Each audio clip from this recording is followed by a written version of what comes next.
This week on Wisconsin Foodie.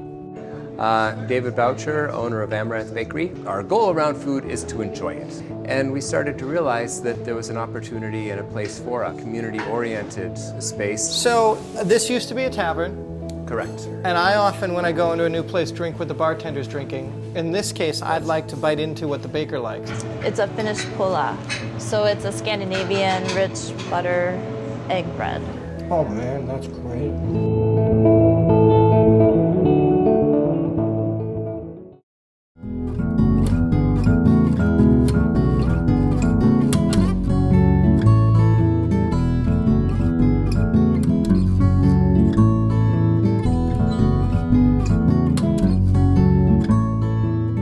When David Boucher and Stephanie Shipley opened up Amaranth Bakery in the Walnut Hill neighborhood of Milwaukee, Wisconsin in 2006, they were already well vetted in community gardens and great baking skills. But this locus, this location, this cafe and bakery became so much more.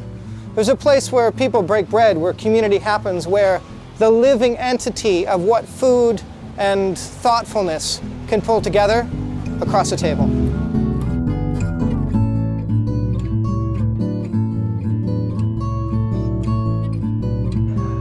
David Boucher, owner of Amaranth Bakery. Many people said, why do we have to go somewhere else, leave the neighborhood in order to go somewhere for good food?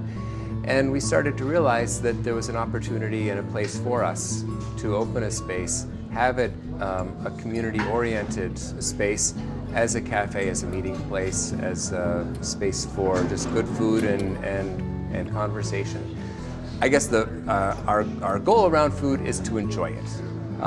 When a customer leaves here with a bowl of soup and calls me after they've driven home and they don't even get out of the car to eat their soup, they just sit in their front seats and eat their soup and say, Dave, this is amazing. We just took a moment, my wife and I, to sit here and have this bowl of soup. That's what it's about. How are you, buddy?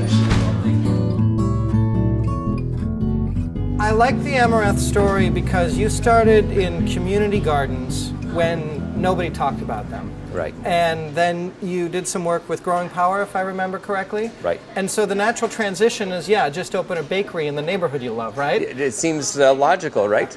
Well, it came from a bigger view of community development and community building, working with residents in the community to determine what it was that we could do at the local level to start making a difference in the neighborhood and making people feel like it is their neighborhood. And the cafe culture, I mean, whether it's pre-Napoleon or what's going on here, it's where all kinds of people transit together, and Absolutely. You've got a cup of coffee or a cup of tea and a sandwich or a piece of bread, and you have to mix with your neighbors Right. that you might not realize Always, are your neighbors. Yes, Yeah. exactly. And the hope is that we can build those convergences.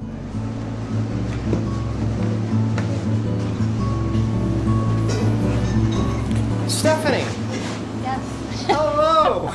With dough in your hands, I should have known. How are you? Here, we'll do one of these. Okay. Nice to see you. Nice to see you. So what are you concocting here? What are you shaping?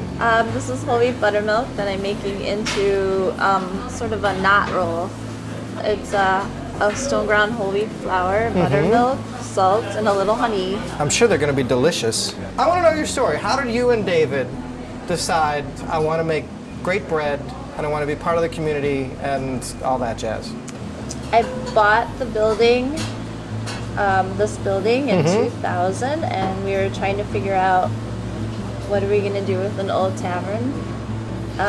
That's why it's got a good vibe. I can hear the bottles clinking and the peanut shells on the floor and the great Milwaukee beer flowing in the conversation. And I had just started to become interested in sourdough baking.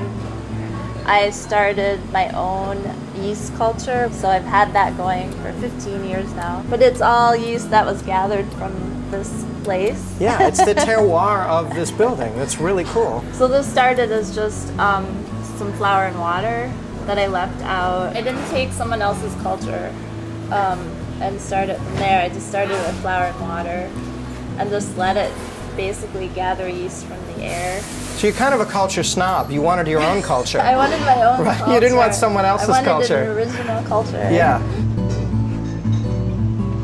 This is an egg and butter bread, so it's a richer dough. It's closer to a brioche. Mm-hmm. It's a finished pulla. So it's a Scandinavian rich butter egg bread. It sounds a little closer to a pastry, which oftentimes are my favorite breads. Yeah, so it was mixed yesterday and then put in the refrigerator to proof, which slows down the process. So I believe you get better flavor that way. And then I take it out in the morning and braid it and let it proof. But the almonds are traditional. I just put a little sugar in because the bread isn't very sweet, but I like it to have just a little crust of sugar so it sparkles. Like Nina Simone said, a little sugar in my bowl. It's good, right? Yeah, right. You and David have all these aspects you do here for the business and the community, but do you fall asleep thinking about bread? Yeah, I mean, sometimes I have a lot of dreams about bread. Bread is the first thing I pull out in the morning. It's the last thing I do at night, so it's interwoven to my whole day. What gorgeous bookends. Yeah. Well, there are plenty of breads out there. I'm going to go break some with your husband, David, and get out of your mixing area. Okay. Thank you. Thank you. And I love what you're doing in the community and your baking. It's Thank you. fantastic. Thank Glad you. you're here. Thank you. Here we go. Let's break some bread. Let's. Yeah. We get a few plates. All right. If you want to get fancy, David. So this used to be a tavern. Correct. And I often, when I go into a new place, drink what the bartender's drinking. In this case, I'd like to bite into what the baker likes. Wonderful. Yes, that's our oatmeal date pecan sourdough. It has whole wheat as well as oats, pecans, and dates. So I can understand why this is Stephanie's favorite bread. I mean, it is rich, it is hearty, it is sweet, it is, it'll put hair on your chest and keep it there in a good way. In a good way. That's the important part. This is fantastic. It's an amazing thing what happens when you give bread time. And the beauty of some of our breads is they will accept, whether it's a good, strong, pungent camembert, or whether you just want to put some marmalade on it. They will go both directions. It's very British of you. I suppose so. It's very highbrow. A good morning starts with a spot of tea. Where are you taking me next? We are going to go across the English Channel and cut into a baguette. And our baguettes, similarly, will be denser, much smaller holes. We don't bounce them with a yeast, non-sourdough yeast.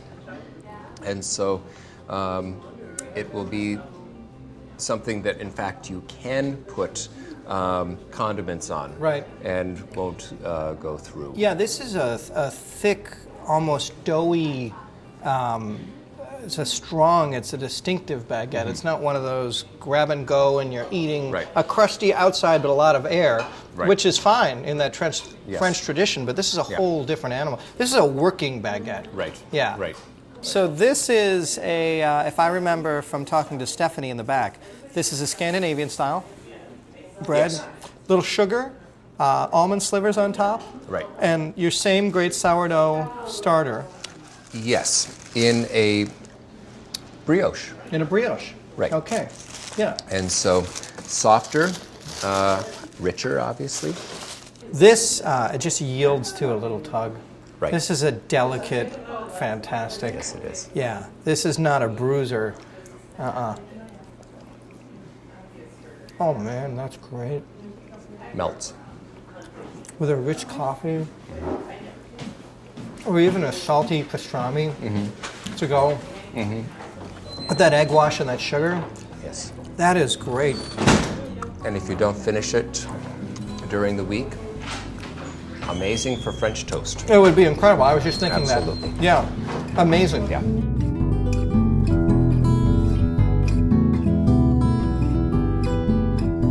David, I have to give you and Stephanie so much credit because you're a locus in this neighborhood, but it wasn't always clear, right, that it would turn out that way. Right. Yeah.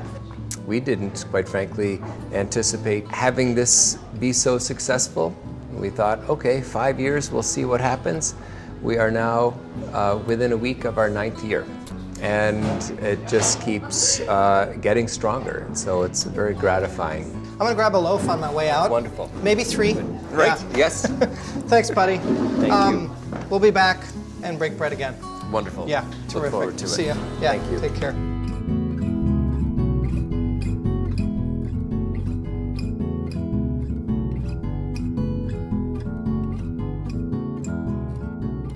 Wisconsin Foodie would like to thank the following underwriters for their support: Wisconsin Milk Marketing Board and the Dairy Farm Families of Wisconsin. Society Insurance, small details, big difference. Outpost Natural Foods Co-op. Potawatomi Hotel and Casino. Illing Company, creating packaging solutions for you. Fab Wisconsin, the regional food and beverage industry cluster. The Wisconsin Department of Natural Resources. WMSE 91.7 FM, Frontier Radio. The Wisconsin Milk Marketing Board and the Dairy Farm Families of Wisconsin are proud to support Wisconsin Foodie, helping viewers celebrate our state's vibrant food culture.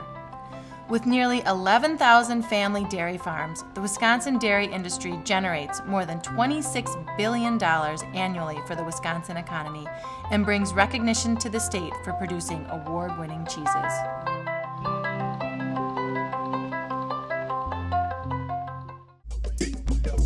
I've had Society Insurance for my restaurant from the beginning because I know they understand my business and how it's evolving and how the industry is evolving.